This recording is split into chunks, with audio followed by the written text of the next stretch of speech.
Welcome to Vienna Home, where extraordinary design meets lifestyle inspiration. In today's episode, we're exploring a breathtaking desert-inspired modern home that beautifully blends minimalist architecture with raw natural landscapes. This home isn't just about aesthetics, it's a sanctuary of privacy, smart design, and harmony with its environment. From natural materials and earthy tones to strategic layouts that embrace the desert sun and breeze, we'll uncover what makes this design both timeless and innovative. If you love serene spaces that connect you to nature without compromising on modern comforts, you're in the right place. Don't forget to like this video, subscribe to Vienna Home, and tap the bell so you never miss out on inspiring home ideas from around the world. The facade of a desert home should feel as if it belongs to the landscape. This one does exactly that, with stone, stucco, and sand-colored materials that meld into the terrain. It's not just visually stunning, it's protective against heat, wind, and sun.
A central courtyard is the heart of desert living, offering airflow, shade, and privacy. It's a smart architectural move that makes the outdoor space feel like a protected sanctuary, perfect for gathering or peaceful solitude.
Inside, the design continues with natural textures and muted tones. Think polished concrete floors, clay walls, and wood accents. These choices not only reflect the desert outside but also cool the space and enhance tranquility.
In such extreme environments, sustainability isn't a choice, it's a necessity.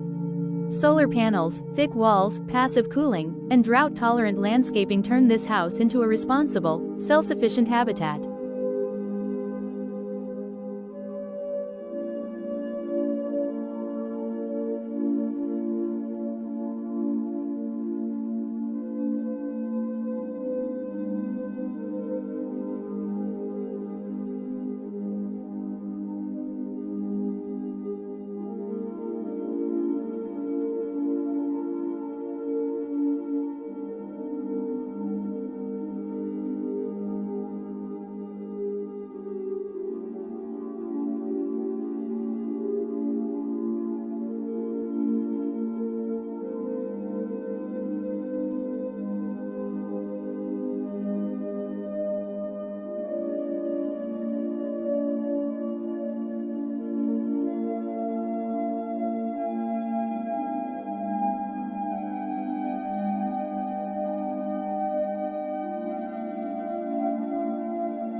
Thanks for joining us on this journey through a home that redefines desert living. If this inspired your vision of a private, nature-connected retreat, be sure to give us a thumbs up and subscribe to Vienna Home for more unique design ideas and dream homes from around the world. See you in the next video.